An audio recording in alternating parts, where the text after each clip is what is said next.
Fala galera, bem-vindos a mais um Occultcast. Eu sou o Gigim, do portal imperiumfortuna.com e atosnegros.com.br.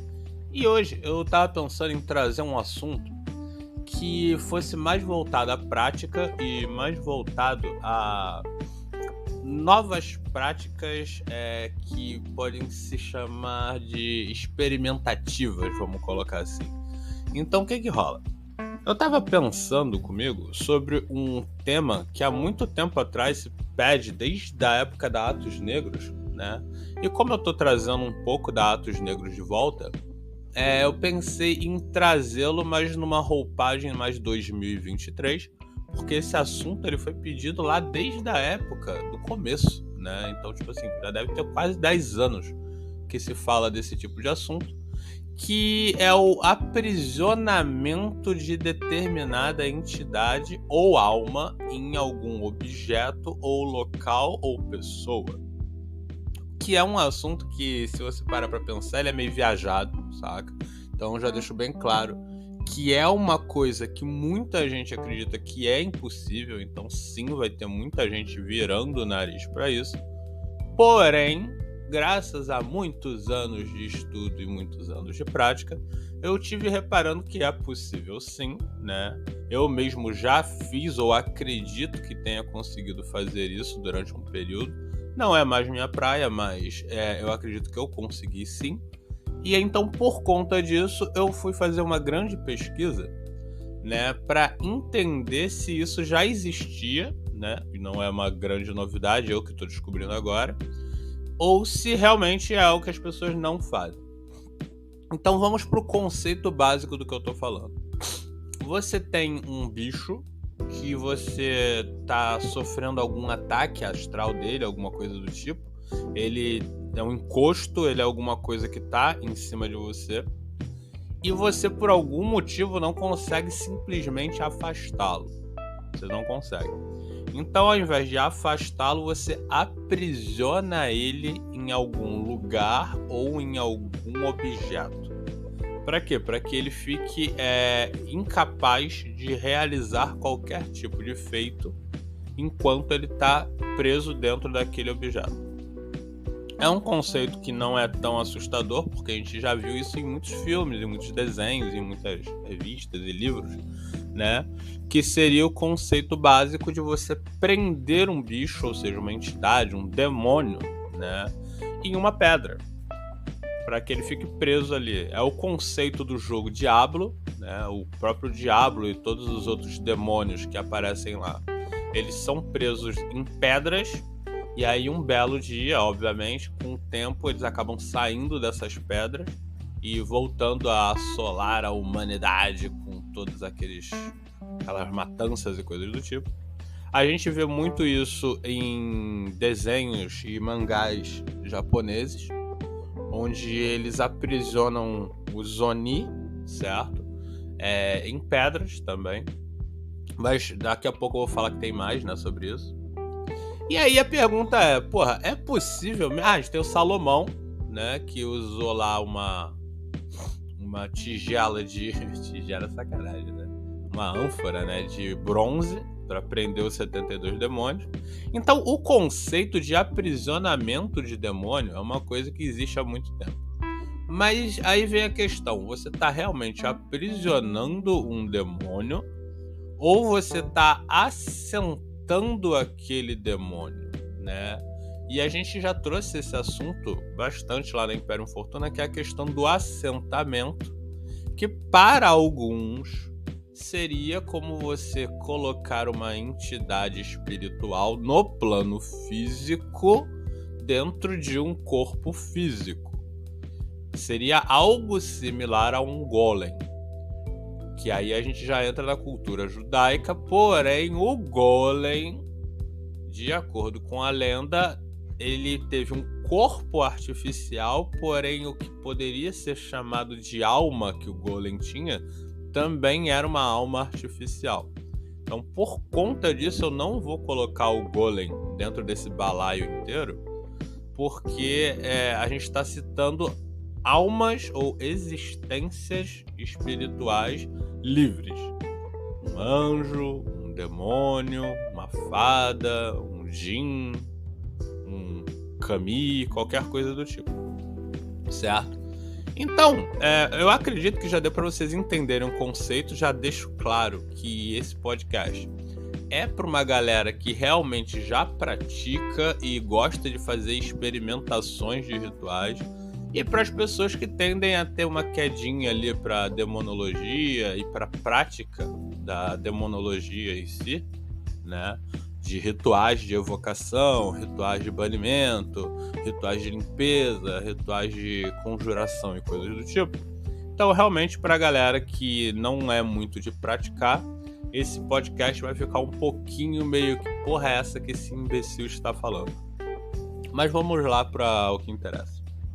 Bom, primeiro vamos começar com os exemplos de onde e por que faria-se isso. Vamos entrar num conceito que, para que você possa prender, né, uma entidade num objeto, o que você deve fazer? Você tem que colocar o nome daquela entidade no objeto e você tem que colocar algum tipo de feitiço de selamento naquele objeto. A gente encontra muito isso em maldições judaicas, né? Muitas pessoas viram alguns filmes onde tinha uma caixa de vinho, né? E aquela caixa de vinho estava amaldiçoada porque tinha um demônio judaico preso dentro daquela caixa. A gente teve um filme também que mostrava que tinha uma boneca de porcelana que tinha um demônio travado lá dentro, amarrado com correntes, certo? Aí o padre ia lá e pisava nela e quebrava ela, com isso liberando aquele demônio.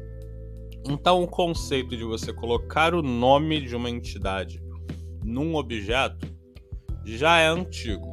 Porém, ele também era utilizado na idolatria quando acontecia alguma espécie de trato entre a entidade e o evocador. E o evocador citava: eu hei de colocar o teu nome em pedra, eu hei de colocar o teu nome em ouro, para que o teu nome siga pelas gerações. Então, o ato de você simplesmente colocar o nome, ele pode servir também de idolatria, né? Então você vai lá, por exemplo, você sobe na Floresta da Tijuca, vai lá numa das pedras mais antigas e talha o nome de Astaroth lá. Isso sim é uma homenagem que você faz a Astaroth, porque aquele nome vai ficar lá durante muito tempo. Se ninguém mexer naquela pedra, vai ficar até para sempre. Não é colocar o nomezinho no status do WhatsApp, não. No Facebook, no History. Não, mano. Isso não é importante, saca? E tanto que quando eles querem tirar sarro do demônio, ou seja, quando eles não estão satisfeitos com o demônio, eles citam: hei de colocar o teu nome no couro de um burro, saca? Para que todas as pessoas lembrem do teu nome baseado no burro e por aí vai. Então o que rola? Digamos, então, que você simplesmente coloca o nome. Isso não vai servir como aprisionamento. Então, você coloca o nome e você vai ter que colocar algum ritual de selamento. Como são os rituais de selamento? A maioria deles parecem mais como rezas ou cânticos. Eles normalmente são mais folclóricos do que rituais. Mas vocês vão encontrar ritual de selamento em praticamente qualquer tipo de estudo. Telema, qualquer uma. Qualquer um vocês vão encontrar. Por quê? É um ritual para você fechar uma coisa dentro de alguma coisa, para você manter alguma coisa dentro de alguma coisa. Onde nós entramos numa questão, eu até postei aqui na Atos algumas matérias sobre shintoísmo. Por quê? Porque no shintoísmo a gente tem um exemplo visual muito clássico do que parece muito o aprisionamento de uma entidade. Que seria você ter aquela pedra muito grande com alguns escritos nela em japonês, obviamente, né? E uma corda ao redor daquela pedra e nessa corda vários papeizinhos pendurados. Muita gente acredita que aquilo é o quê? Eles pegaram um demônio, eles aprisionaram aquele demônio e aí eles botaram aquela corda como se fosse tipo uma corrente amarrando. E aqueles papeizinhos são amuletos, certo? Para que tenham feitiços ali para impedir o demônio de sair de dentro da pedra. E, inclusive, tivemos uma dessas pedras muito antigas que rachou, se não me engano, ano passado ou ano retrasado. E tinha uma lenda, né, oriental que dizia que quando aquele demônio se soltasse, certo, o mundo ia começar a acabar. E não tem dado errado não, realmente. Depois que a pedra partiu, aí teve todas essas merdas que a gente tem acompanhado hoje em dia. Mas e aí, isso é verdade? Bom, aí entramos numa grande questão. Por quê? De acordo com o shintoísmo, lembrando que lá no Japão o shintoísmo e o budismo são muito praticados. E o shintoísmo, ele é baseado, desde a época primária da população japonesa, sacou? É desde a época primitiva.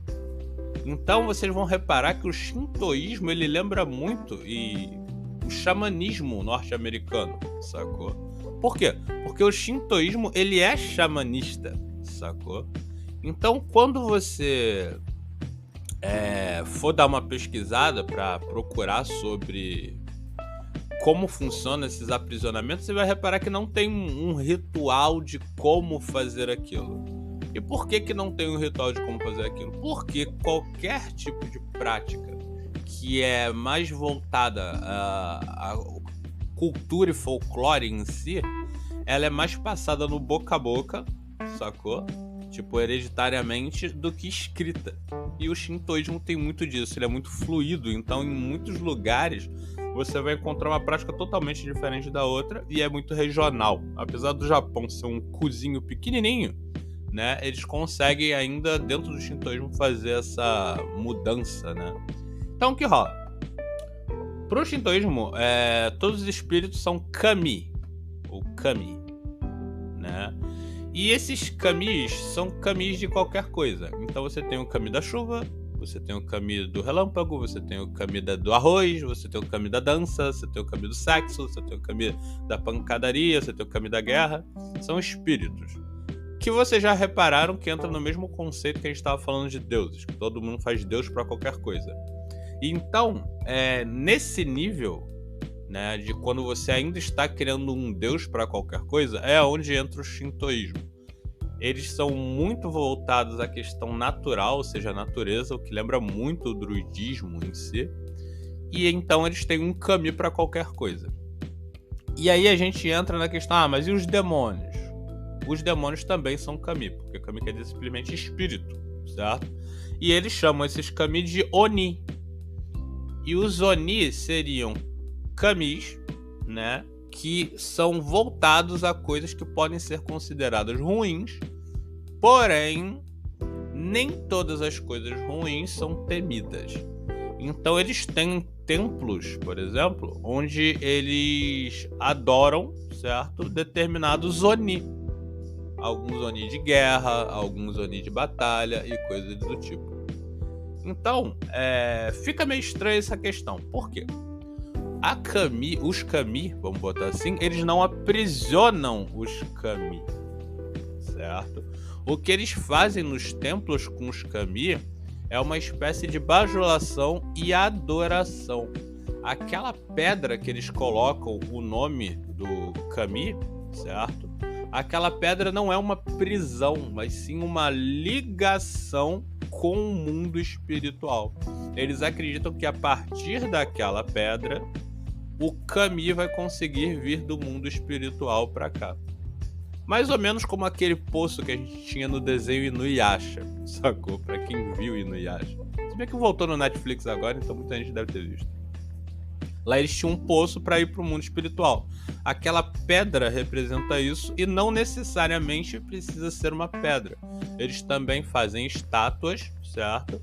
E pode ser de madeira, pode ser de pedra, certo? Pode ser até de cimento. E aquilo ali representa a ligação entre o mundo espiritual e o mundo físico. E aí eles colocam o nome do kami, que pode ser um oni ou não, certo? Ali. E aquela corda que eles colocam ao redor, depois lá na matéria, se não me engano, tem todos os detalhes com os nomes de qual o nome da pedra, qual o nome da corda, qual o nome do amuleto. E aquela corda, ela representa o limite entre o mundo espiritual e o mundo físico. Então, o que acontece? Essa corda, ela é mais ou menos como se fosse o círculo mágico ao redor daquele portal entre o mundo espiritual e o mundo físico, certo? Então, por conta disso, nessa corda são pendurados aqueles amuletos que eu já citei, inclusive aqui na Imperium Fortuna, certo? Que também o nome tá lá, o nome deles. Eu não decorei os nomes, gente. Eu até fiz aqui um relatório enorme. Só que ele ficou tão grande no final que, tipo, pra eu achar os nomes é que eu tinha que realmente ter separado. E eu sou preguiçoso, eu não fiz. Então, por isso que eu vou botar tudo em texto lá na Atos, certo? Então, esses amuletos que são pendurados, eles são amuletos de adoração ou amuletos para tentar equilibrar aquele kami, aquele espírito. Por quê? Quando eles acreditavam que as chuvas estavam fazendo enchentes, e aí as enchentes faziam com que, tipo, a floresta caísse em cima da cidade, eles acreditavam que um kami da chuva estava na floresta muito puto, então eles iam lá e tinham, né, que equilibrar a energia daquele kami ou purificar aquele kami que tinha se tornado um Oni, certo? Então eles iam lá, faziam uma estátua dele ou encontravam uma pedra e utilizavam aquilo como portal natural, colocavam a corda para fazer o círculo de proteção e utilizavam aqueles amuletos de papelzinho, certo? E penduravam nessa corda. Em volta dessa pedra, estátua ou qualquer coisa do tipo, eles faziam um templo, certo? Por isso que muitos templos shintoístas são no meio do nada, são longe pra caralho no meio do nada. Por quê? Porque eles criavam um templo ao redor do kami, para que eles pudessem fazer as adorações e pudessem colocar ali e ficar de olho naquele kami para que ele não voltasse do mundo espiritual desequilibrado ou que ele não ficasse desequilibrado entre os dois mundos, vamos colocar assim. Então, o que rola? Me lembrou muito o trabalho das Ekad que a gente tem aqui na macumba brasileira, né? Que elas meio que tomam conta do santo, né?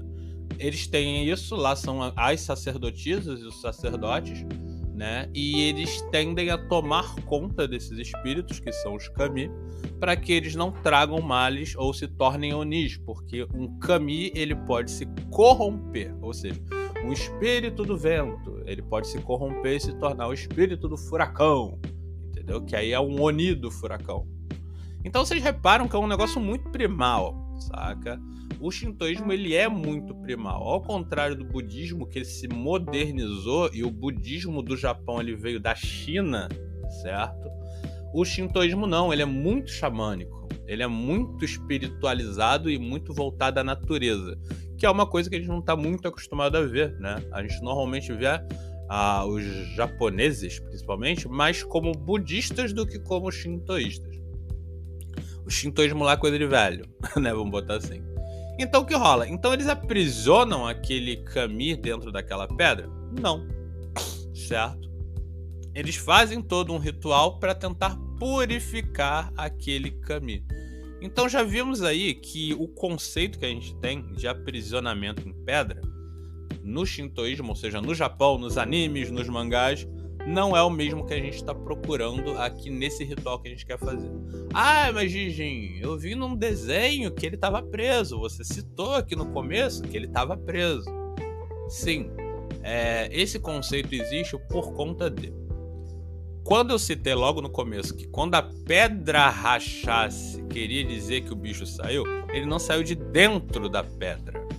Ele saiu do mundo espiritual. Aquela pedra representava o que? A ligação do mundo espiritual com o mundo físico.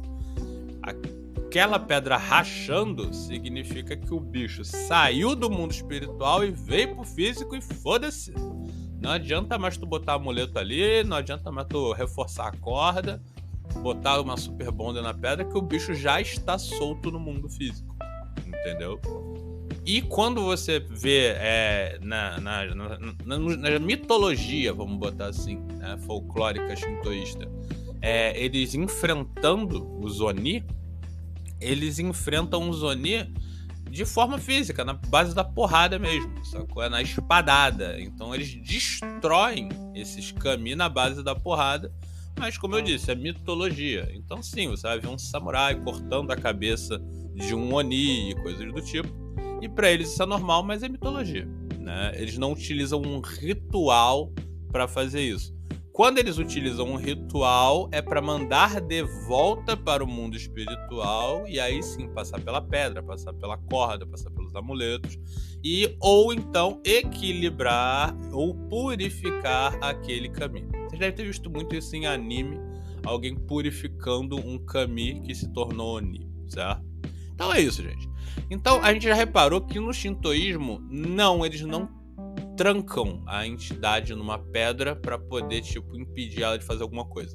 O que eles fazem é purificar, equilibrar ou mandar ela de volta para o plano espiritual, né? E tentam fazer isso durante anos, séculos e por aí vai.